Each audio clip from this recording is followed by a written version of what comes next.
Remember when a group of kids somehow gained access to a neon nightclub and an endless catalog of the decade's biggest pop hits?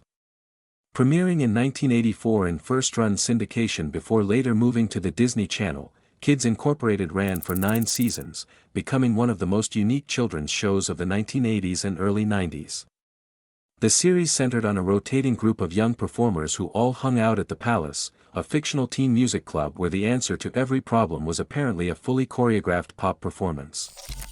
Over the years, the cast included future stars like Stacey, Fergie, Ferguson, Mario Lopez, Jennifer Love Hewitt, Shanice, Martika, and Rahsaan Patterson. Today, we're counting down some fascinating facts about Kids Incorporated that you probably have never heard before.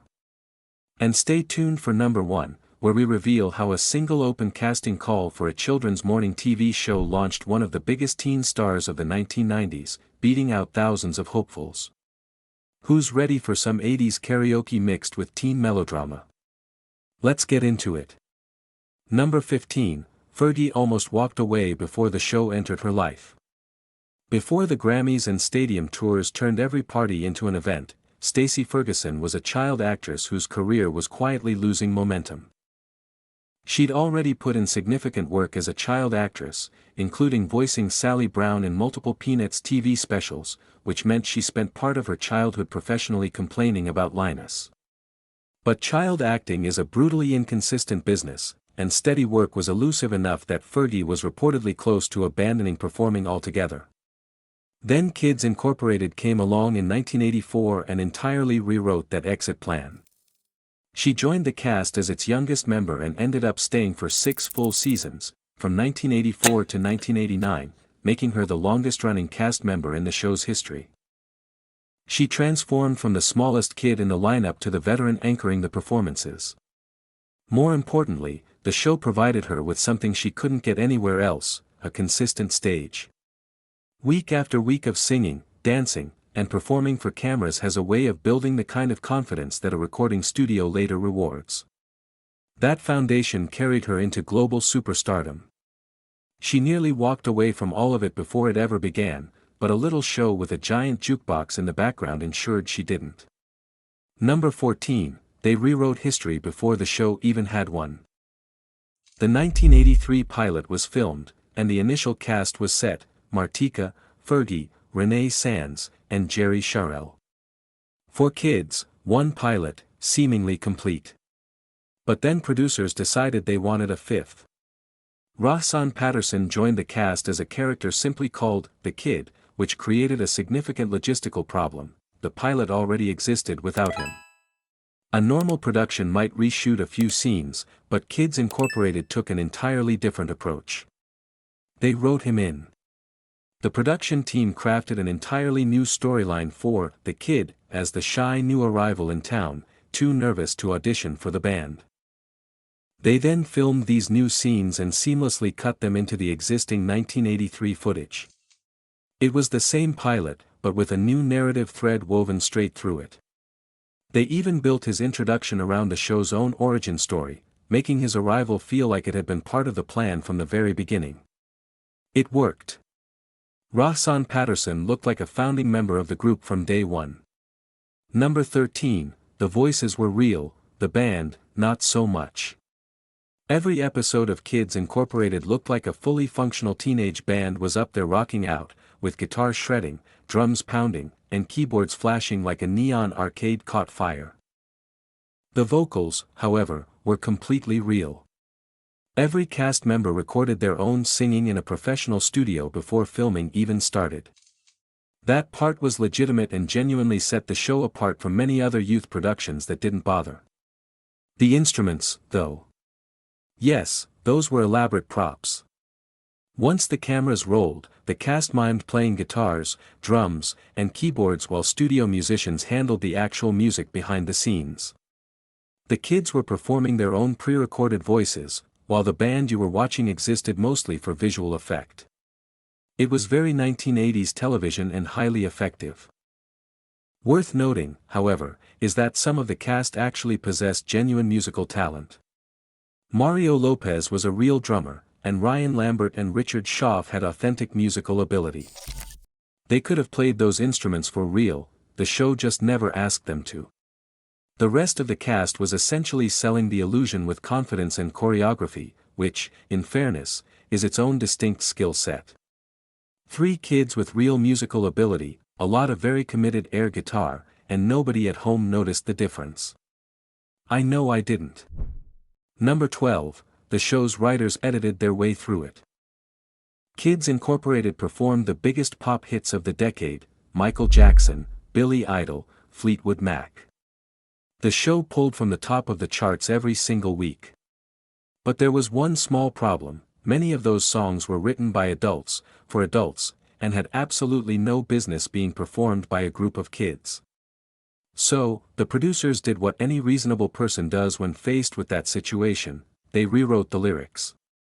Whenever a song ventured into territory too suggestive or mature for the target audience, the writers would quickly swap out the offending lines for something safer.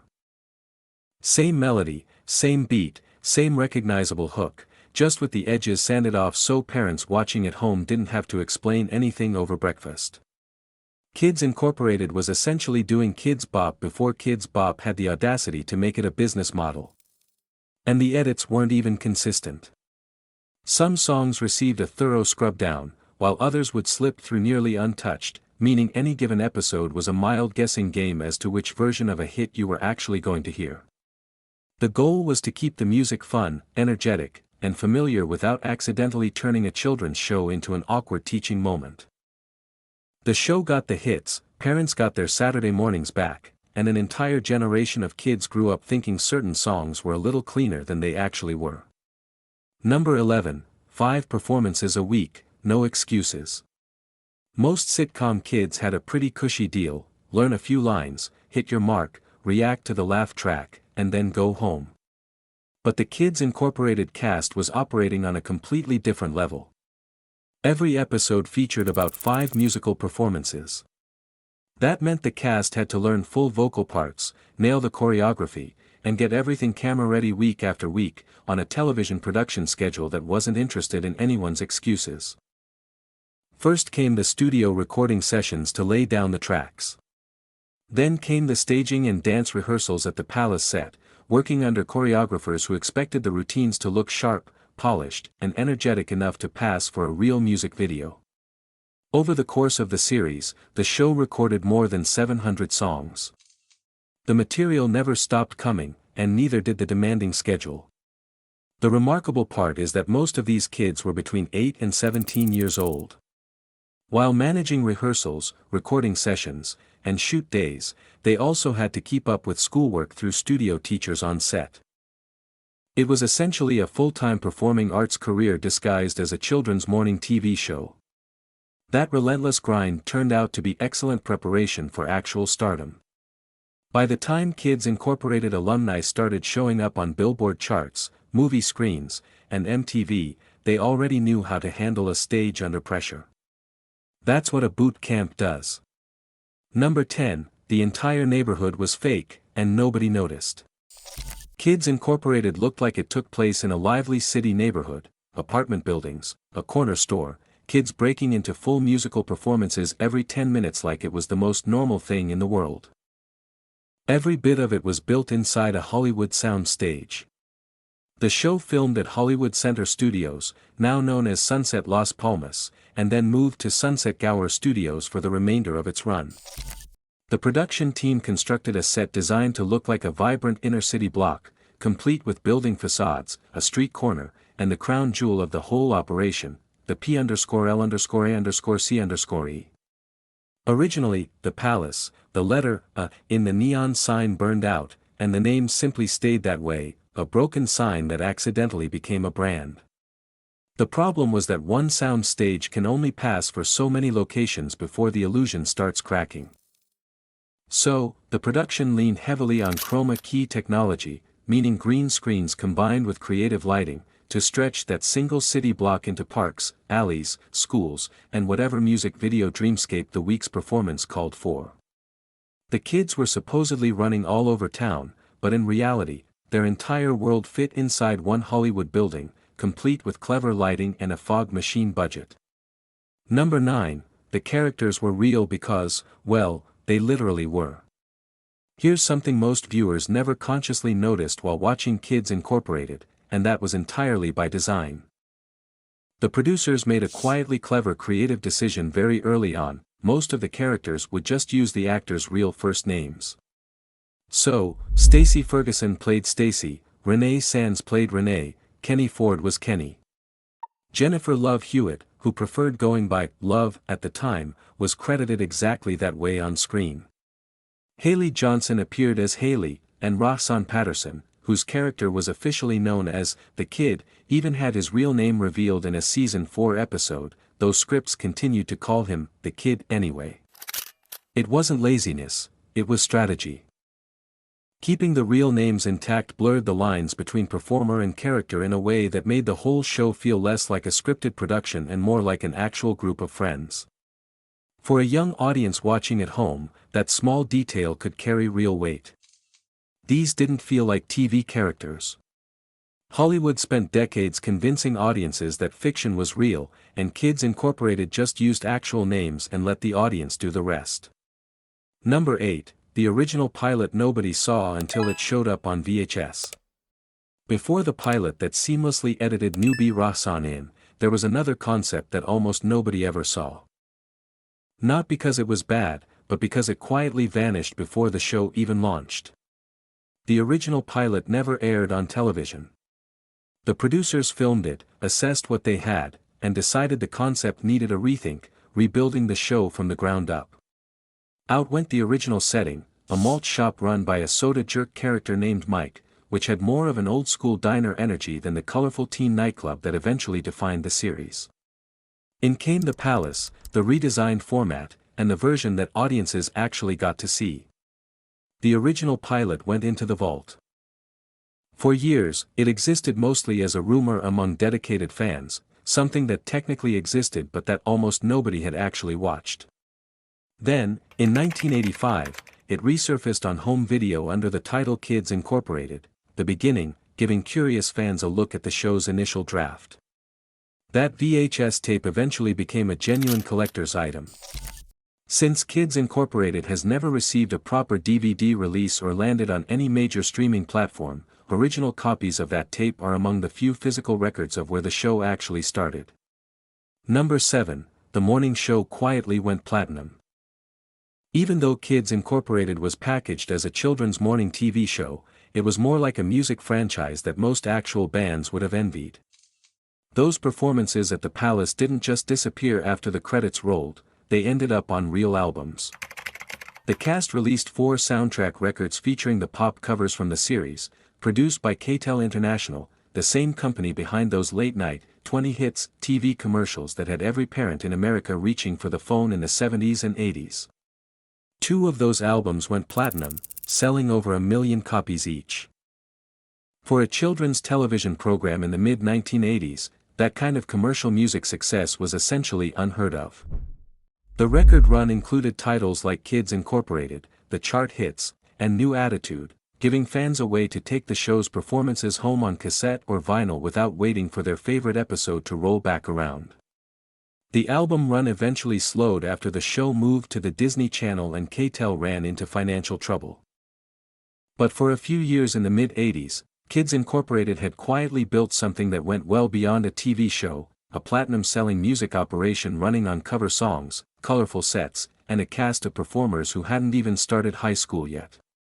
A children's show with 2 platinum albums, the bar for unexpected success stories keeps moving, and Kids Incorporated kept clearing it. Number 6, the audition that was really a chemistry test. Finding kids who could sing and dance was the easy part. What the producers actually needed was harder to manufacture, a group of young performers who could share a stage, split the spotlight, and look like they genuinely wanted to be in the same room together. So, the auditions were built around that problem from the start. Instead of standard solo readings, casting directors brought kids in for group workshops. They paired performers for duets, ran them through choreography together, and watched carefully for details that don't show up on a headshot. Do the voices blend? Does one performer naturally pull focus? Does the whole thing look like a real group, or just a collection of individuals standing next to each other. Chemistry either existed or it didn't, and no amount of talent could fake it through a full season of performances. The producers also understood that chemistry means nothing if the group doesn't reflect the world the audience actually lives in. So, they made a deliberate choice that separated Kids Incorporated from most children's television of that era. They built a genuinely diverse cast at a time when most similar shows weren't bothering. Martika was Cuban American, Rahsaan Patterson was African American, Mario Lopez was Mexican American, and the lineup reflected something closer to the actual world than the overwhelmingly white casts that dominated kids programming in the early 1980s. Combined with that inner-city street setting, that diversity gave the show an authenticity that most of its competition couldn't touch, a group that looked and felt like real kids from a real neighborhood, not a cast assembled from a single demographic and handed matching outfits. Number 5, Fergie and Renee's friendship outlasted the show by a decade. When you spend enough time rehearsing songs, learning choreography, and performing together under hot studio lights, friendships are bound to form. For Fergie and co-star Renee Sands, their friendship on Kids Incorporated turned out to have serious staying power. The two frequently practiced their songs and scenes together during filming, building the kind of easy on-screen chemistry that audiences could genuinely feel during performances. When the show eventually ended, most cast members scattered in different directions, but Fergie and Renee did the opposite. They kept making music together. Along with their friend Stephanie Riddle, the two formed a pop group called Wild Orchid, signed with RCA Records, and released 2 albums in the 90s. The group toured alongside *NSYNC and Cher, a considerable career leap for two performers who started out singing next to a giant jukebox on a children's TV set. The professional partnership extended beyond the band as well.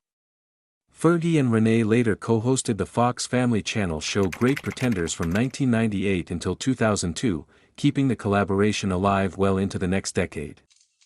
Wild Orchid eventually disbanded, and in 2002, Fergie joined the Black Eyed Peas, which eventually led her towards solo success and made her a household name. But the entire trajectory traces back to two castmates who just clicked during rehearsals on a Hollywood sound stage and then decided that their friendship was worth keeping. Kids Incorporated ran for years, and that friendship outlasted all of it. Number 4, Martika's pop star name was hiding in plain sight. When it comes to performing, most kids are just trying to remember their choreography and not fall off the stage. One of them, however, was quietly building a career while everyone else was just hitting their marks. Marta Marrero joined Kids Incorporated in 1984, playing a character named Gloria, credited under her real name. But somewhere between Season 1 and Season 2, the credits started reading Martika Marrero, then eventually just Martika. Martika was a Spanish nickname she'd carried since childhood, something that family and friends had always called her. Kids Incorporated was simply the first place she put it to professional use. The show didn't build her identity, she just brought it with her. A few years after leaving the show, Martika signed with CBS Records and released her debut album in 1988. Then came Toy Soldiers, a haunting, slow-burning ballad about addiction that climbed straight to number 1 on the Billboard Hot 100 and basically refused to leave your brain for the rest of the decade. And here's a detail that brought the whole thing full circle: the backup vocals on that chorus were sung by her former Kids Incorporated castmates Renee Sands, Fergie, Rahsaan Patterson, Jennifer Love Hewitt, and Devin Poot. The cheerful children's morning show she'd left behind ended up lending its voices to one of the decade's darkest pop hits. So, while Kids Incorporated was a cheerful parade of cover songs and coordinated outfits, one of its cast members was already field testing the name she'd eventually put on a platinum record. Number 3, she wasn't getting the spotlight, so she went and built her own. Shanice Wilson was part of the Kids Incorporated cast early in the show's run. She could sing, that was obvious to anyone within earshot, but what she wasn't getting was a real chance to prove it. Kids Incorporated gave her a stage, but little else. Lead moments were scarce, feature performances even scarcer. By the middle of the first season, Shanice had left the show. The show's loss turned out to be the radio's considerable gain. Years later, Shanice, performing simply as Shanice, released I Love Your Smile. If you were alive in 1991, you heard it everywhere. The song climbed to number 2 on the Billboard Hot 100, went platinum, and planted itself so firmly in the brain of an entire generation that people are still humming it in grocery stores to this day. Kids Incorporated gave her a stage, but again, not much else. She took that experience, walked out the door, and eventually handed the decade one of its catchiest pop songs. That's certainly not a bad consolation prize. Number 2, cancelled by syndication, saved by cable, then it all got complicated. In 1986, Kids Incorporated was cancelled. Not by a network, as the show had never landed at one. It had been running in syndication, meaning its fate was in the hands of local stations across the country. Those local stations kept shuffling it around the schedule with different time slots and different markets, leading to no consistency. The ratings reflected exactly that. After 2 syndicated seasons, it seemed to be over. However, television has a habit of refusing to let a good thing stay dead. Reruns landed on CBN, the network now known as Freeform, and the numbers told an interesting story. People were still watching. A new audience was discovering the show, while the original audience was perfectly happy to revisit it. That combination caught the attention of exactly the right people. So, the Disney Channel came calling. They saw a show with a built-in fan base, a format that fit their programming perfectly, and decided to revive it. Kids Incorporated came back later that year with a new home and a whole new pipeline of viewers who hadn't been there from the start. That intervention changed everything. A show that should have wrapped after 2 seasons ended up running for years on Disney, eventually becoming one of the channel's longest-running programs. Syndication couldn't sustain it, but Disney turned it into an institution. Then, in 1989, the entire operation hit a wall.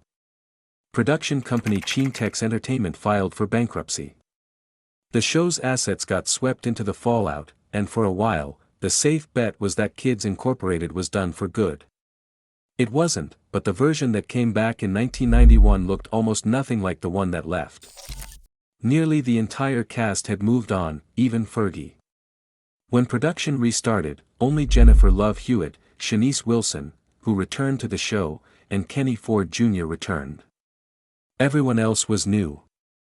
The jukebox was still there, the neon was still there, the wall-to-wall pop covers were absolutely still there, but it was an almost entirely different group of kids performing them. So, it was cancelled by syndication, then saved by cable, nearly killed by bankruptcy, and then came back anyway. Kids Incorporated truly had a habit of refusing to quit. Number 1, the casting call launched one of the 90s' biggest stars. Before Party of 5, before she became one of the defining faces of 1990s television and film, Jennifer Love Hewitt was a child from Texas who moved to Los Angeles at the age of 10 and started auditioning for anything that would have her. One of those auditions turned out to matter quite a bit. Kids Incorporated held a nationwide casting search for young performers who could both sing and act. Thousands of children showed up for their shot, and Hewitt got the role. She joined the cast in 1989, playing a character named Robin, and appeared on the show through 1991. During those 2 seasons, she would sing, dance, and consistently stand out enough to earn 3 Young Artist Award nominations before she was even a teenager. But more importantly, the show handed her something no audition could manufacture, a national platform. Week after week of performing in front of a real audience has a way of accelerating a career, and Hewitt's was no exception. Not long after leaving Kids Incorporated, she landed the role of Sarah Reeves Marin on Party of 5. From there, the next few years were basically her oyster. The whole trajectory started with a casting call for a children's morning show. One of the biggest teen stars of the 1990s didn't break through in a drama or a thriller, but instead, she broke through at the Palace, singing pop covers and wearing coordinated outfits alongside a cast of future household names. Kids Incorporated truly had a habit of doing that. And there you have it, 15 fascinating facts about Kids Incorporated. Which one surprised you the most? Let us know in the comments below. For more nostalgic deep dives, subscribe to Behind the Reel.